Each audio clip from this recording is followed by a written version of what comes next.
Hey everybody, it's your pal Mike Zombie, and this week we're going to talk about The Serpent and the Rainbow from 1988. In the legends of voodoo, the serpent is a symbol of the earth. The rainbow is a symbol of heaven. Between the two, all creatures must live and die, but because he has a soul, man can be trapped in a terrible place, where death is only the beginning. Nice, huh? Yeah, sometimes I can put that shit on all nice. Anyway, that is the intro piece that we get to read to Serpent and the Rainbow. This is a film you've probably seen. I'd be amazed if you haven't, and I know for the purists out there, they're going to go, "This isn't a zombie film, Mike. How dare you do this?" Because it's a great fucking movie. This is the work of Wes Craven. You know a lot of his work. You love a lot of his work. If you've ever seen Freddy, you know where Wes Craven comes from and what he can do. This is a story that's not so gory, though it does have some gory parts, and there's just enough real about this movie that it's fucking creepy even today. I'm going to try to encapsulate it really quick, just in case you haven't seen this, because this is a must-see. Bill Pullman, back in '88, he was pretty young back then.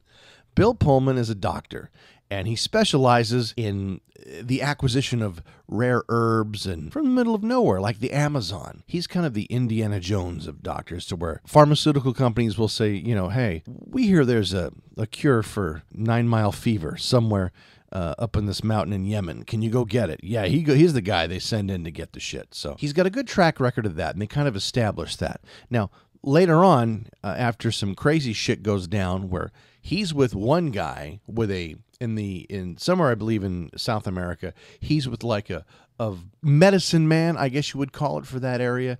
And the guy's like, "Here, man, here's the stuff you came for, and here's some really good fucking peyote juice. Drink this. I have something to show you."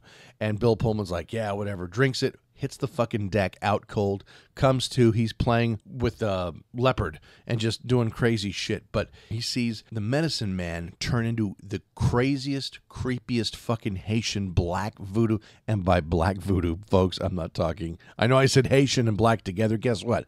Almost every motherfucker in this film is black. Okay, but I didn't mean it that way. Like light magic and black magic, that's what I'm talking about. Black voodoo priest. And this dude is fucking creepy. Okay. I looked on IMDb. He's like older than my dad would have been today, but still creepy. Sees this guy and he's like, "What the fuck?" And then a bunch of bullshit happens. His guide is killed and he has to hoof it back to civilization, which is no small task considering he's coming out of a fucking full-on hallucinogenic trip, running around with a knapsack trying to avoid poisonous vipers and other large deadly shit. He gets an assignment that he can't pass up, and Michael Gow is the guy that arranges it, and you'll know him. He passed away earlier this year. You'd know him probably most notably recently from the Batman series, and he's no longer with us, but he's fine in this film. And they tell him, you know what? There's something going on in Haiti where people are being turned into zombies. We need to know how this is done, because zombifying people, making them dead, in fact, and then bringing them back from the dead could revolutionize anesthetic as we know it. And he's like, "Yeah, no problem. I'll go to there and kick some ass." Well, he goes down there, and this is where we transfer into the what really could be, because Haiti, well, what's to say about Haiti? Haiti is one of the most fucked up places on the planet. Extreme poverty, extreme corruption, and we're talking well before the earthquake and everything else that's going on down there. We're talking, I think the film, well, this is mid-'80s, even back then, but even well before then, the crazy place that Haiti was and still is. Now, the thing about Haitians, I'm assuming not all, and I don't want to generalize, all Haitians are in Haiti. That was the easy one I could say. But religiously, and I'm amazed at this, and I'm a proud card-carrying atheist, so I don't get too wrapped up in the spirituality or meaning of it, but I know that most Haitians have a very interesting and unique blend of Catholicism mixed with voodoo. And to me, that's fucking crazy. Those are two wild extremes. And these people, and I don't know how much anymore, but I'm going to just generalize from what I've seen, because that's the best way to speculate on how people are, not by finding out, but by what you see in fucking films. They are a very intensely religious people. They are a people. They live their life religiously, and that involves ritual, that involves singing, that involves dancing. And it's a very weird blend of Catholicism and voodoo, and how they work together hand in hand. I couldn't tell you that. This movie shows some really great examples of it, though, in the extremes these people go to. But there's good magic and black magic. And black magic is now part owner of the Dodgers. That was a really fucked up joke, but it's true. Magic Johnson, part owner of the Dodgers now. They're still a shitty franchise. Kills me, though, because I live in L.A., I love baseball, and I'm a New York Yankee fan. That's just the way it goes. How the fuck did I get onto that? Oh, yeah, it was my not really racist joke. White magic, black magic, they can provide, according to this film, they can both provide protection and be dangerous. And there's a lot of care and ritual going into self-preservation and protection, because Haiti, apparently, with black magic, is fucking out of control. So Bill Pullman ends up going down there to find the cause of people being dead and brought back to life, because medical science doesn't understand the way this is happening. So they need to obtain this. And frankly, while it would revolutionize anesthetics, I think it's kind of the underlying tone. It's a monetary issue. They can make a lot of money. As we know, pharmaceutical companies put their effort into making a lot of money in R&D and everything else. So he goes down there, and they've already arranged his meeting with a local psychiatrist. Things almost immediately start to get out of control.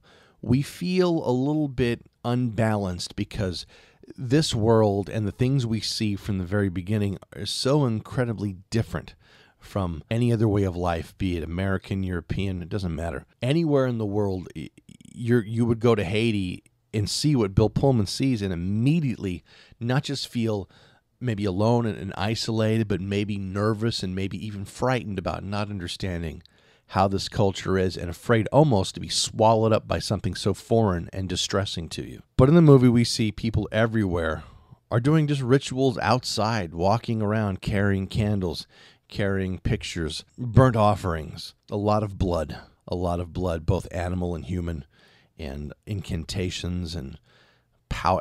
And this is like a bit of potions and powders, and Bill Pullman is trying to take it all in.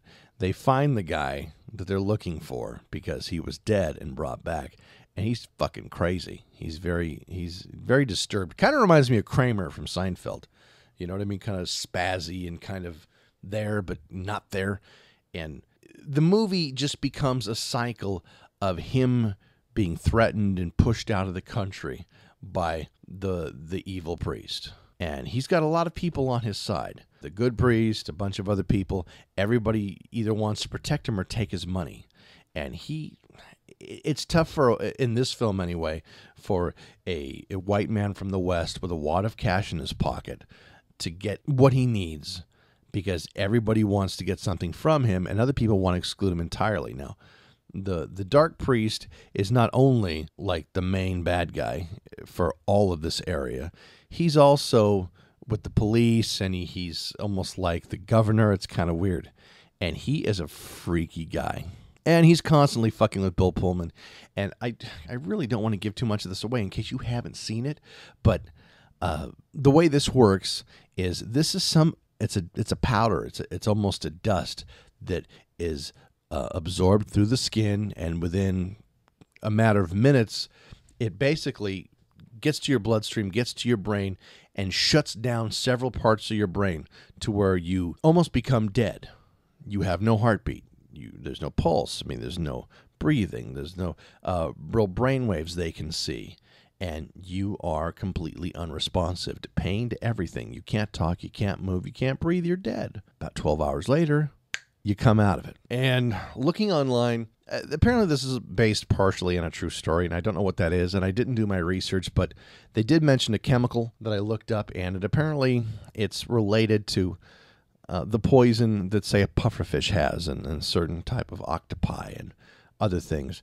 And I mean, being Hollywood, it's partially true, but mostly bullshit. You couple that with a culture that is so into dark arts and curses and all these other things, to where it's like, these people might actually psych themselves out into dying. thinking they're dead. It affects you temporarily, and a lot of people that this gets put on, they're dead and they get buried. In Haiti, they don't have these, we'll let them hang out for 3 days for a cemetery viewing. No, when someone dies, they put them in a box and they put them in the ground.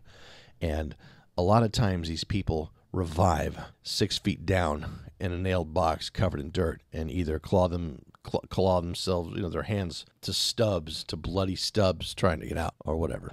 And so Bill Pullman, though he does a great job in this film, and Wes Craven did a really nice job of conveying just the madness of this. It reminds me in that regard kind of a lot like Colonel Kurtz from Apocalypse Now. When you're in the middle of his domain, you can feel almost so much excitement. There's panic, because it's uncontrolled excitement.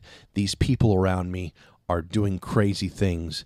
They're acting out, but they're acting together, but I can't understand the words they're using, or I can't figure out their cadence, but I know there's something to it, and eventually I'm going to fuck up and it's going to take me out. So while you're exhilarated, you're also terrified. It's that same kind of feeling for me anyway, which I think I really liked about this film the most. I find Bill Pullman, and I'm calling him by his real name because I forget his name. It's Dr. something. I find his adventures here unsettling, but I don't think he's a victim, because this creepy-ass dark witch doctor, whatever you want to call him, gives him several chances and warnings to get the fuck out of the country. The country's unstable. It's full of corruption. Secret police are rounding people up. Anybody they don't like is considered an extremist, someone against the government, and they're tortured. They're locked up. So Bill Pullman gets like 3 or 4 good chances. Even one time they put a nail through his dick telling him, get the fuck out of here, because next time it's going to be worse. And still, you can take it either for the better of medical science or for a buck. He keeps going back.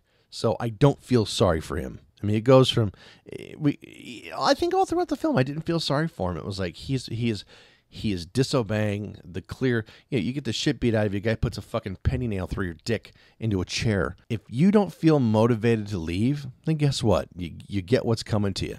And to me, like these assholes that want to go over to the Middle East and start some American company and they get their heads lopped off, you know what?